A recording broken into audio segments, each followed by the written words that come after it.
you can share the link with them. So let's begin. Last month, for those of you who joined us, two colleagues, Tricia and Medea, spoke about harassment in the workplace. And this topic of civility or incivility really follows on the heels of that topic. Back in 2016, the EEOC conducted a pretty comprehensive study. They formed a task force to study harassment in the workplace. And one of their findings and recommendations was that employers should be doing workplace civility training. And they, in their opinion, believe that offering that kind of training could reduce bullying or conflict in the workplace, and recognize that incivility sometimes is an antecedent to workplace harassment because it creates a climate of general derision and disrespect in which harassing behaviors can be tolerated or proliferate. And therefore, by reinforcing expectations that employees act in a civil manner to each other, creates a preventative buffer, if you will, for any harassment complaints. So that's why we're going to be talking about civility in the workplace, or dealing with and promoting civility in the workplace. Obviously not a new concept. George Washington recognized that every action done in company ought to be with some sign of respect to those that are present. Ben Franklin had this to say: to be civil to all, social to many, familiar with a few, friend to one, enemy to none. So the word about civility, which I think gives us some insight, incivility has roots in Latin and means not of a citizen. So what we're talking about is the expectations an organization might have of its employees, i.e., of its citizens.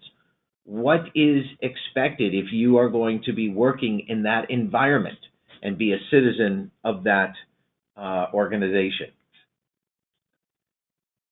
You know, in a very basic way, civility are those behaviors that help maintain a culture of mutual respect in the workplace. So that's the culture you want, and then civility are those behaviors that then help reach and maintain that culture. And they fundamentally are behaviors that show some level of concern and respect for others in the organization. One definition is that civility is usually demonstrated through manners, courtesy, politeness, but also, and I think more importantly, a general awareness of the rights, concerns, and feelings of others. Now, we're having this conversation because there's been many studies that our society, unfortunately, has become more incivil or uncivilized in its general nature. And therefore, employers are really experiencing what's happening in society at large. But I do think, and certainly the EEOC's study recognizes that employers can begin to take control of what happens in their workplace and maybe be a counterforce to what may be happening in society in general. So if we were just to break it down, acting in a civil manner is behaviors that lift people up. And when we act in an incivil manner, it really are behaviors that put people down. And when we think about trying to create a workplace that employees feel energized about coming to, motivated for doing their work in, we obviously would like to have that workforce that lifts people up.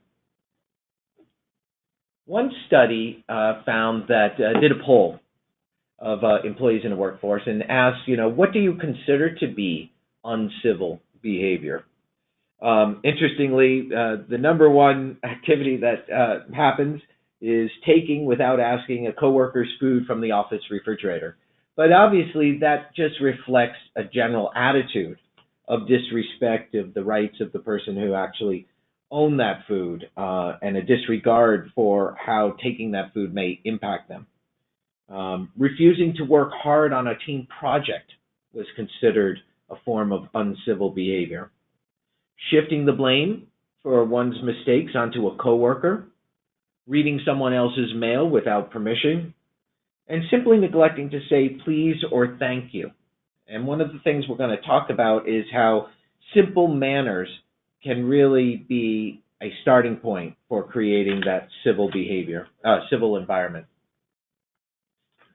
I thought this was interesting. One study, again, looking at a workforce, found that this is not a gender-specific issue per se, because women were found to bully as frequently as men.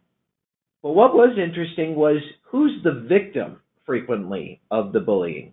And this study found that women, more often than men, are the target. And so women are the target of from both men and women when it comes to bullying or acting in an uncivil manner. Supervisors, not surprisingly, are frequently found to engage in bullying behavior as opposed to non-supervisors.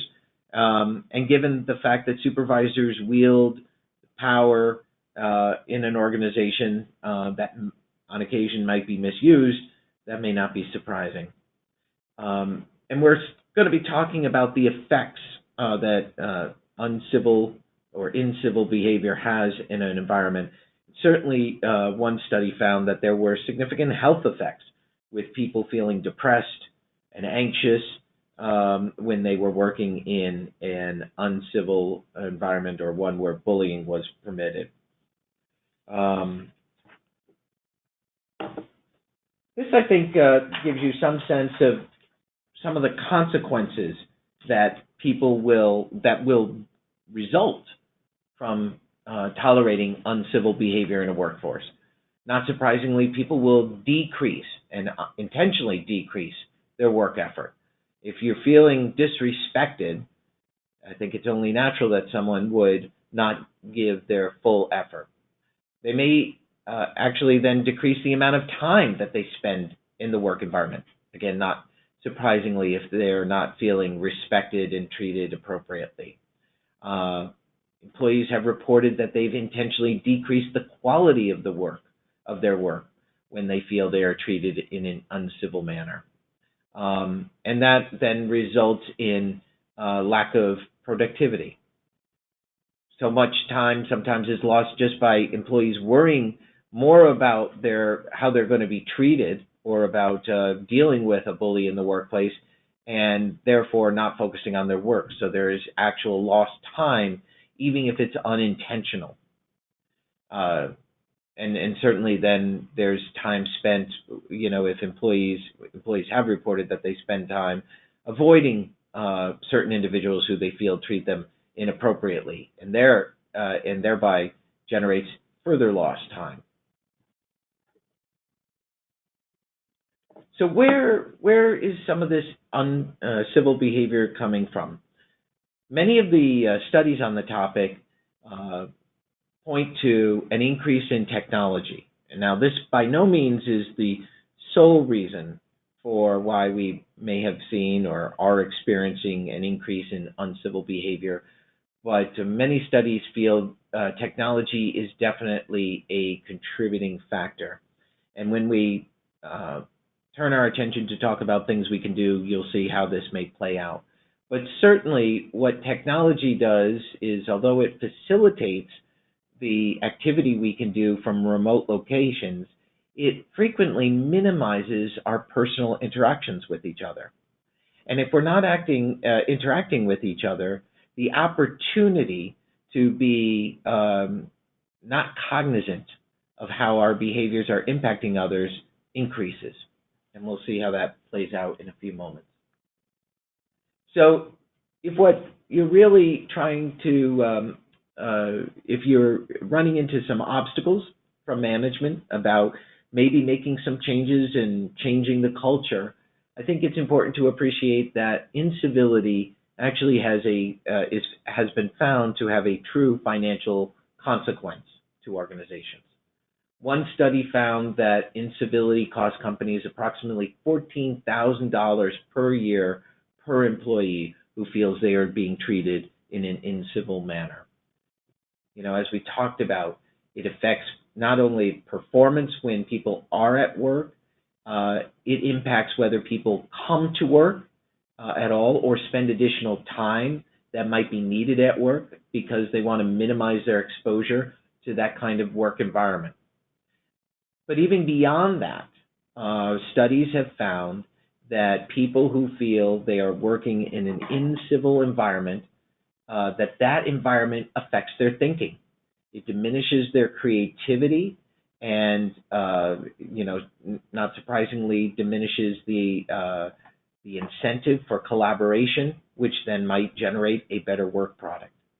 So on many, many levels, uncivil behavior can be very costly to an organization.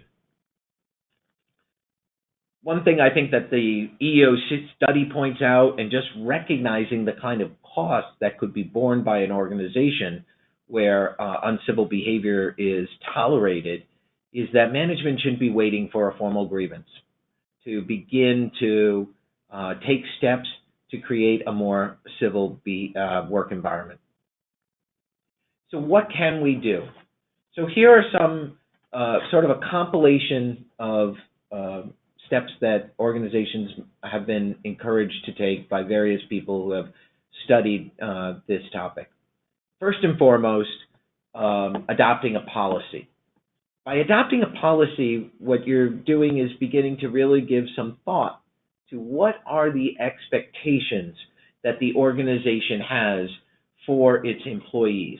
And by putting pen to paper, and maybe this should be done by a committee, people are really then focusing on what is it that you want your employees to, what are the standards of conduct you're going to expect out of your employees.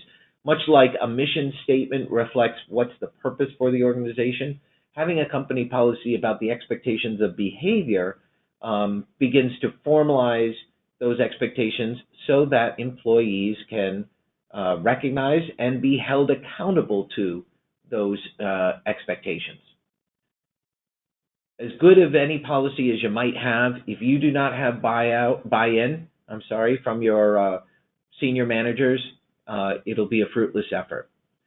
Really, you need buy-in from the top of your organization down to, the lowest level of employee you might have, including temporary employees who, though maybe have a short duration in your organization, should still know how they need to comport themselves when they are working with your organization.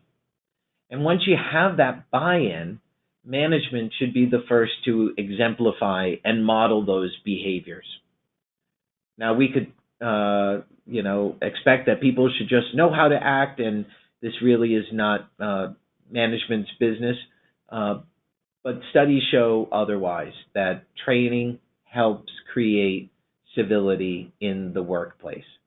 And even though some of the things you might train on may not be surprising or maybe even intuitive to most of your employees, by having that reminder of what is expected is what's going to create those institutional behaviors that people demonstrate while at work, and therefore create, hopefully, that more civil work environment.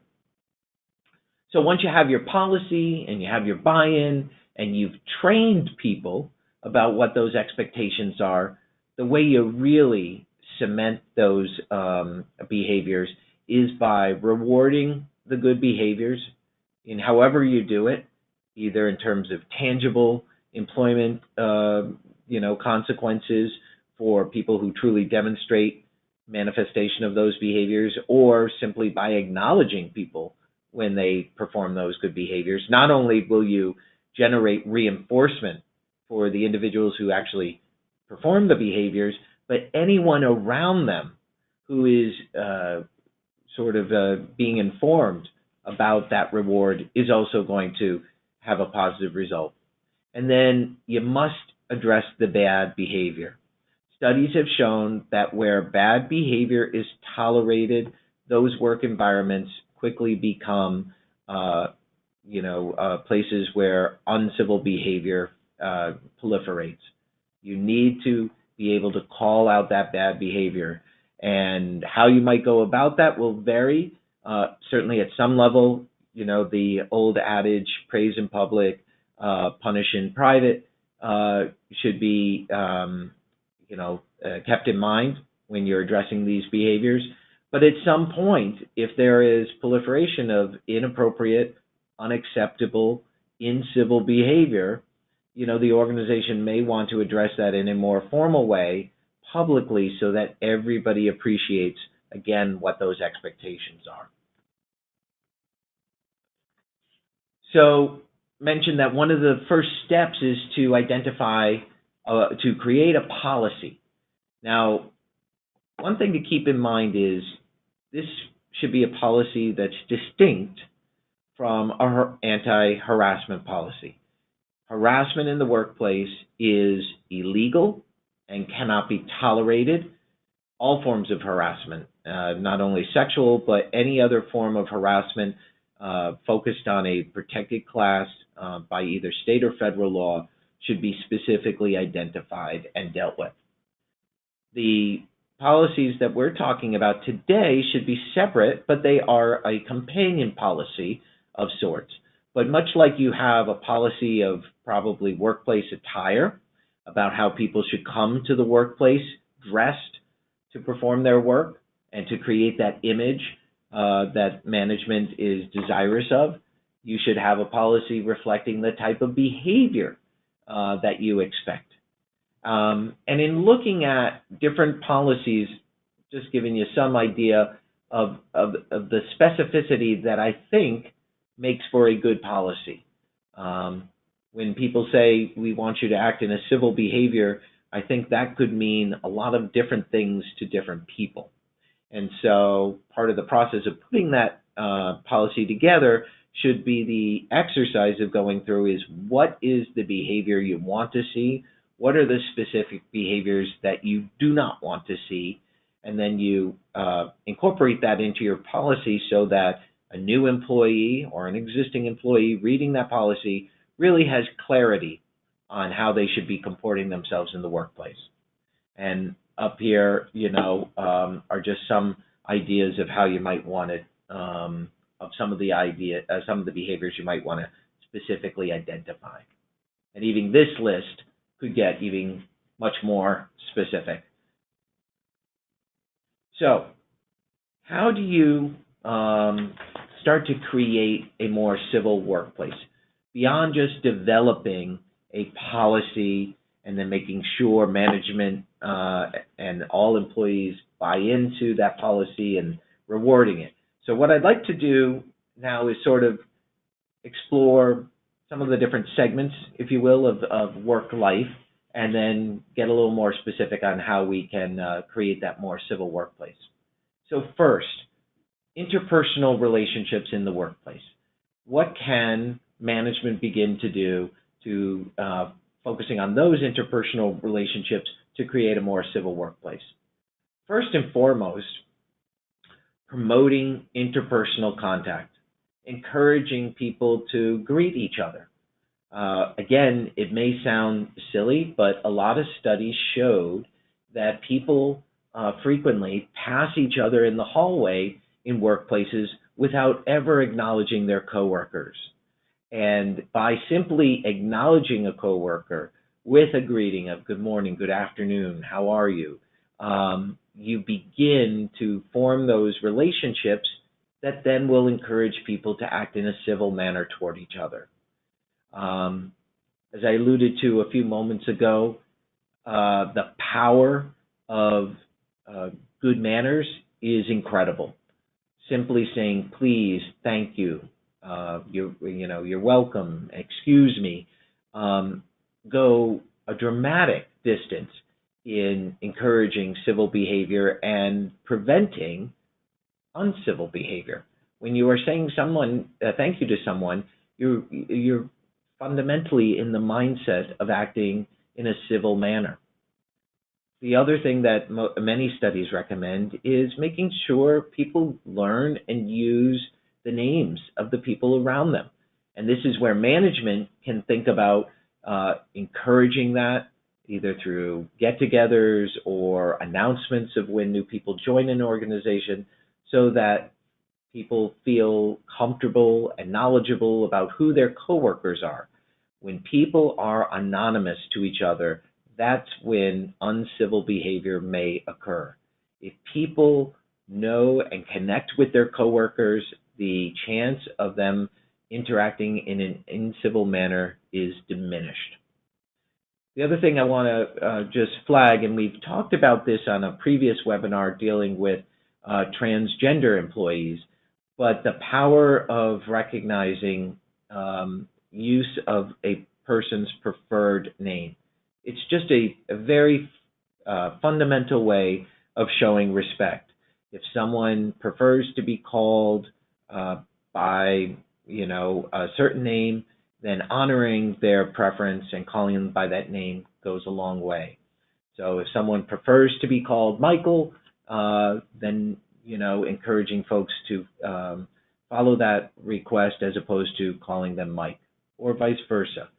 And when we talked about this with transgender individuals, that individuals could be in transition from one gender to another, and if that individual indicates that they would prefer to be called by a name different than the name they had previously gone by, then employers should honor that request as a form of respect and also avoiding a discrimination claim. As our workforces get more diverse, we have people with names that whose pronunciation may be a challenge to other employees, and we should encourage people to endeavor to pronounce names as properly as possible. The other thing that came up in so many of the materials I read in preparing for this webinar is how people should be encouraged and may need help in practicing their conversation skills. That being able to have a conversation with a coworker while waiting for the elevator or using the copier goes a long way to, again, creating that civil workplace. And then fundamentally also, lastly, is being attentive to what's happening around and encouraging employees to offer help where they can. So these are some ideas for how you might promote better interpersonal relationships for creating a civil workplace. How about when we go into meetings? There's a lot of literature also on ideas here. First, being respectful of people's time. Again, the fundamental core concept, if you will, of civility is respect for the individual. So being respectful of the person's time will help create a more civil meeting. Being inclusive in who you invite. This isn't saying that everyone needs to go to all meetings, but being thoughtful about who should be included in the meetings and not excluding people who really should be in a meeting. Thinking about what should be addressed in a group setting and what should be addressed on a personal level. And I'm going to visit this idea when we get to the use of email. And there, the thought should be what communications are best done by email and what ones are best done in person. The same thing here with a group meeting. Not every idea is best communicated in a group setting. Many are, but some thought should be put into that so that you create that civil workplace. Being informative and encouraging participation during meetings helps create that civility in the meeting. And then this is where technology may come into play, is holding meetings without cell phones or mobile devices. It allows individuals to be respectful of the other people in the meeting, in particular anyone leading the meeting or speaking, so that they have everyone's attention. It allows for everyone to be present in the meeting so that they are most able to participate fully in the meeting. And also, studies have shown that when employers have these kind of rules where you either leave your cell phone at your desk or you check the cell phone in a basket, the meeting tends to be shorter because everyone is focused and present on the topic being discussed, and the goals of the meeting can be achieved in a quicker fashion. And how about email? We all know that email is the ubiquitous form of communication right now, but so often it is the fodder for incivil behavior.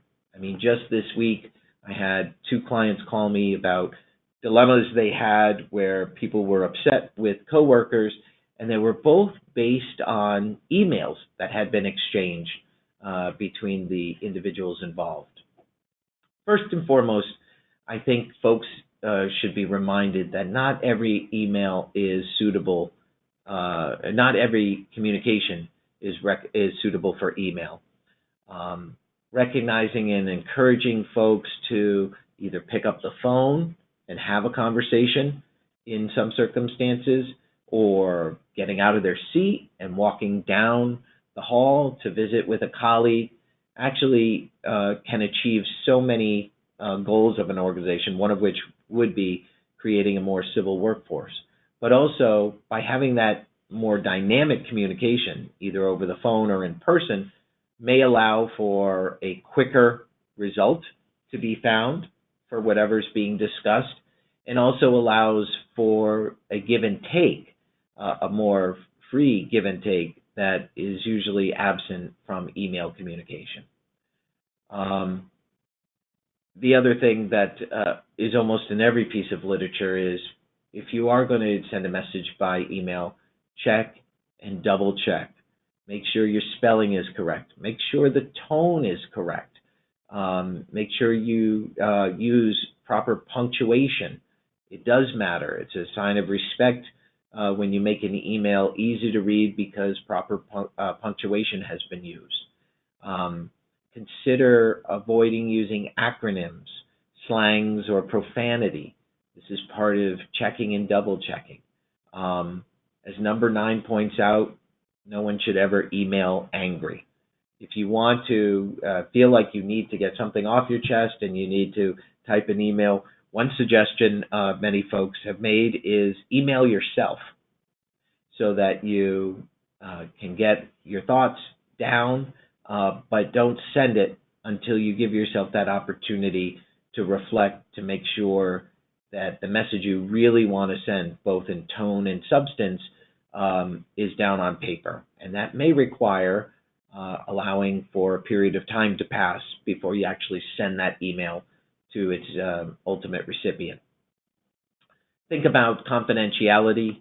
When you put something in email, really confidential information may be best shared through some other means of communication rather than an email.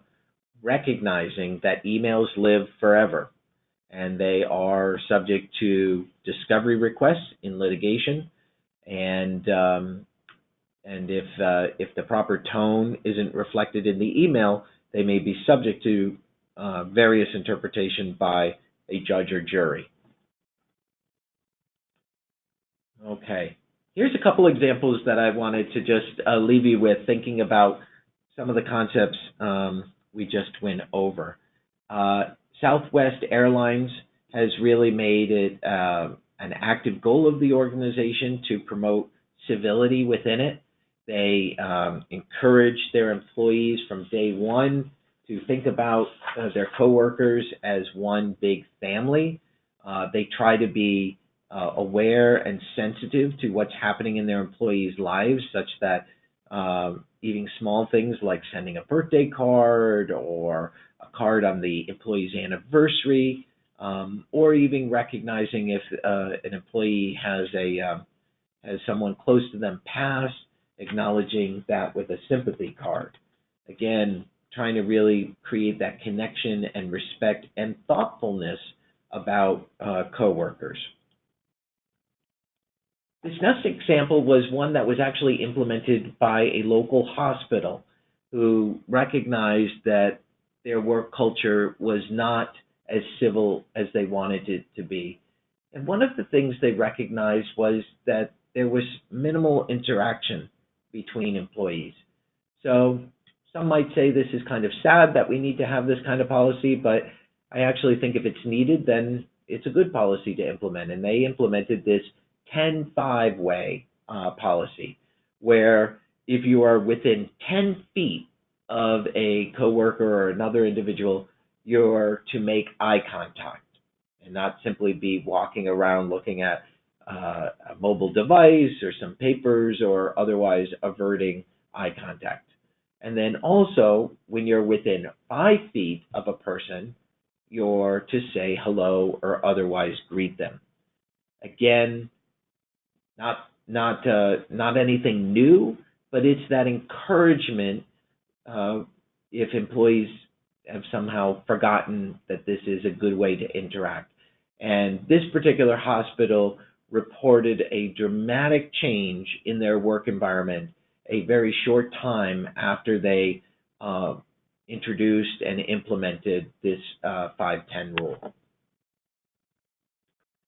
And then lastly, the last thought I want to leave you with is thinking about if you truly want to have a civil workplace, really the first place you might want to start is thinking about that at the time of hire. And look for individuals to join your workforce who you believe will comport themselves in a civil manner and help promote that workforce. There are individuals that no matter how well you train them and how good your policies are, they may not act in the way you want them to act. And frequently, you could identify those individuals at the time of hire. And one SHRM study reported that only 11% of employers currently even consider the person's sort of civil nature during the interview as a factor in hiring. And so maybe HR could begin to be a little more conscious, or hiring individuals can be more conscious of those personality qualities that will help promote a more civil environment. With that, we'll take a few minutes and see if anyone has any questions.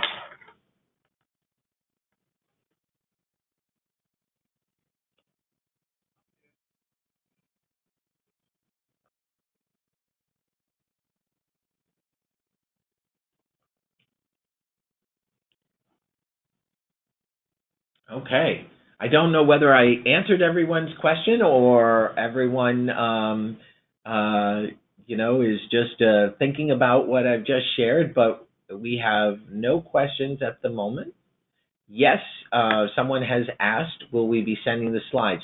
So at the end of the presentation, everyone who is registered will receive a copy of the slides, a link to this presentation, as well as a certificate of participation. And Jackie Rowe will be sending those out after we finish today's presentation. If for whatever reason you don't receive those, just shoot me or Jackie an email and we'll follow right up. And I have now a couple other calls. I guess people just need time. Let me see. If you don't have a policy, we're just trying to expand so I can read the question. Okay. If you don't have a policy on civility, can you terminate someone for being uncivil? And the answer is yes, if you are an at-will employer, right? So at-will employer says that you can terminate someone's employment relationship for any reason at any time, so long as it's not an unlawful one. However, and that's even true in a represented workforce where you might even have a just cause standard. But I would say that whether you're dealing with a challenge down at unemployment about whether someone engaged in willful misconduct, or whether you are in an arbitration dealing with just cause, or you're at the CHRO and trying to explain, how someone didn't meet the expectations, having a written policy, I think, goes a long way to defending the employer's decision in any one of those forums. So Yes, it's not like you need to accept uncivil behavior if you don't have a policy, but I do think you will be in a better position if you do. Uh, Next question. Are there any cases or other legal situations where employers have been found liable for being incivil? So the way there are cases out there, and the way it manifests itself is either the uncivil behaviors also cross the line to harassment and therefore create a hostile work environment that's actionable under either state or federal law, or you have work environments where there could be claims for intentional infliction of emotional distress, where the work environment is very hostile and people are engaging each other in or acting in a certain way that creates that emotional distress upon an individual, and it's intentional. So those are the typical ways where this behavior can come into play. So simply being rude or cold, unless it's done in a disparate manner based on a protected class, probably is not going to create legal liability. But at the same token, if you step back and you think about, do you have, the kind of productive workforce that you want? Do you have a workforce that's excited to come to work or feels welcome, and they're going to put in that extra effort when you need it? Those are some of the costs that you may be incurring if you're allowing incivil behavior. And another question, how can you survey or assess an organization's civility level? Some of the literature I read talked about doing surveys. All sorts of tools now are available, either just in-house or monkey surveys. I do think, and the literature seem to indicate this, that anonymous surveys are probably your best chance to get feedback, but do recognize, and some of the literature says that some employees, don't complete those, or are still worried about whether something they put in the survey should come back to, to have some effect or consequence on them. So you can certainly do that assessment. I think even without that assessment, most employers could probably look around their organization and recognize there are areas for improvement. And by beginning to create this expectation that, listen, if you've already got an incredibly civil workforce, then there probably doesn't need to be much modification, but having the expectation tells new employees what's going to be expected of them when they join. But I think in most cases, even without a survey, if you implement those kinds of steps that we talked about, you will see an improvement in your work environment pretty directly. Next question. How do you protect an employee who reports their own manager's incivility and is afraid of retaliation? Well, that happens to be a common concern anytime individuals report anything, either in terms of whistleblower concerns or in terms of harassment concerns.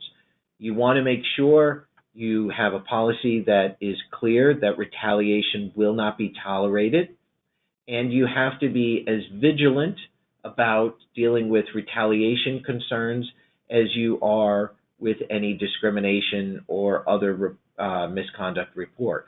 And so one thing you might do is make sure that you check back with that individual who's made the report to make sure that they are not being retaliated. If they are, then that is a very serious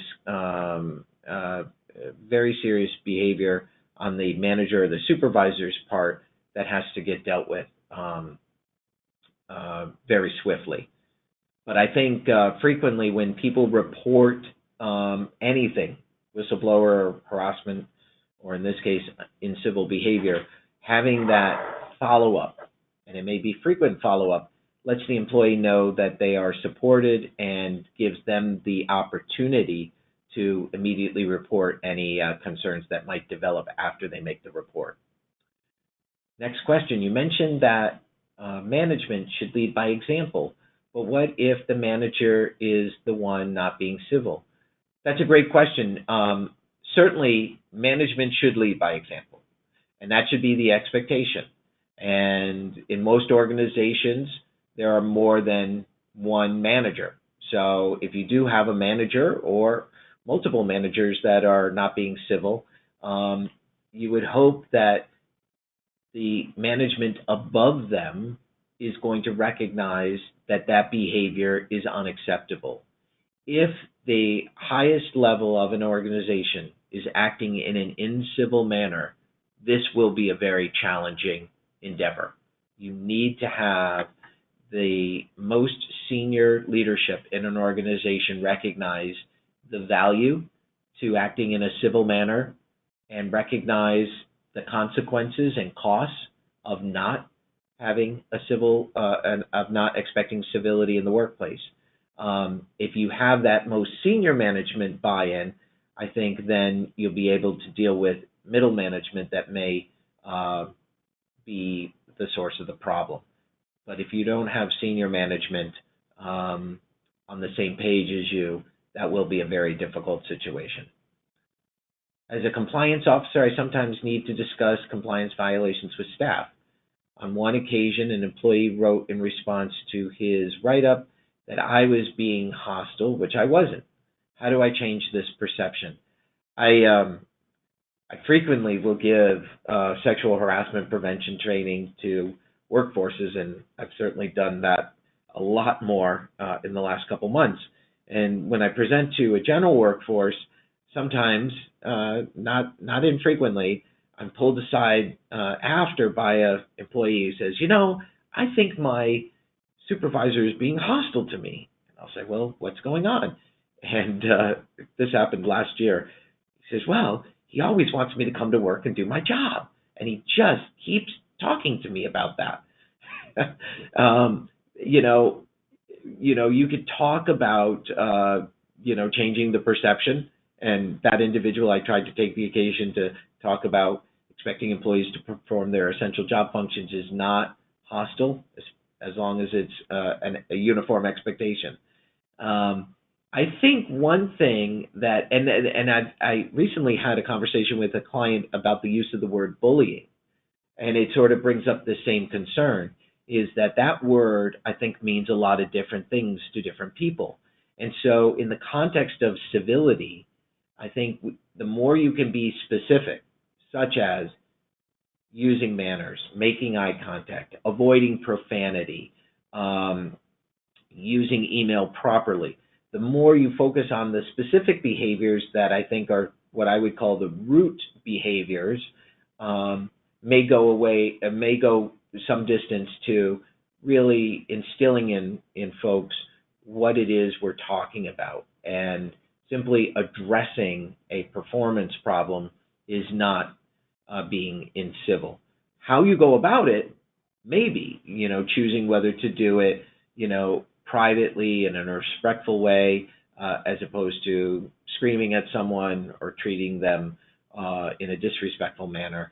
Obviously, that could implicate, our, goal of being civil, but simply addressing that matter would not. Okay, let's see. Do you have a survey like the one you presented we could use to canvass our staff, whether they are feeling harassed or in other way by management or coworkers? I do not have a survey. I will go back through the materials I have that I looked at for this presentation. I don't recall one, but I'd be glad to see if there is one, and if so, we would share that on a link. But at this moment, I am not recalling having seen one. And I do think, you might get ideas from some surveys that other organizations might have used. Obviously, I think your chance of getting quality feedback is greatly improved when you personalize the survey to your own workforce. It'll show your workers that you really are taking this topic seriously, as opposed to maybe some canned survey that isn't quite applicable to your organization. Okay. I think we've answered all the questions. I really do appreciate your time today. As always, I know I mention this every time I do one of these webinars, we are eager to have suggestions from you all about what's on your mind and what you would like to hear us present on. So if you do have any topics that would be of interest to you, please do not hesitate and share those with us. We hope you found this presentation to be helpful. And next month, we will be doing a webinar on current immigration issues. So certainly a topic that continues to be in the news, much like harassment and civility. So stay tuned for the date of that webinar, and hopefully you can join us then. Thank you for your participation.